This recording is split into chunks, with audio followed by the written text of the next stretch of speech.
श्री ब्रह्मचैतन्य महाराजांच्या गोशाळेत वसुबारस निमित्त शुक्रवारी संध्याकाळी गायी आणि वासरांचं विधिपूर्वक पूजन करण्यात आलं।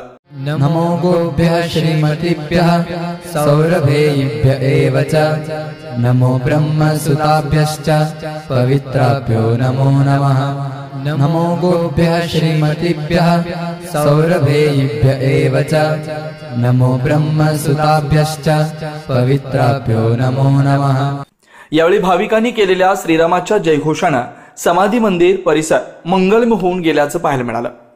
श्री ब्रह्मचैतन्य महाराज गोंदवलेकर हे श्रीराम भक्त होतेच, शिवाय गायींवरही त्यांचं अपार प्रेम होतं। कसायांच्या तावडीतून त्यांनी अनेक गायींना सोडून आणलं होतं।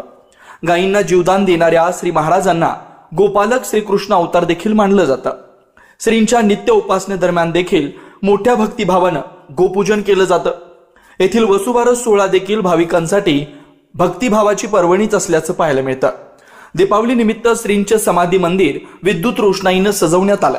शुक्रवारी वसुबारस निमित्त संध्याकाळी 7च्या सुमारास मंदिर परिसरातील गोशाळेत गायी व वासरूंचं विश्वस्तांच्या हस्ते विधिपूर्वक पूजन करण्यात आलं। गायी व वासरांना औक्षण करून नैवेद्याचा घासही भरवण्यात आला। यावेळी मोठ्या संख्येने उपस्थित असलेल्या भाविकांनीही गोमातेचं दर्शन घेतलं। दीपावली निमित्त श्रींचा समाधी मंदिर परिसर उजळून निघालाय।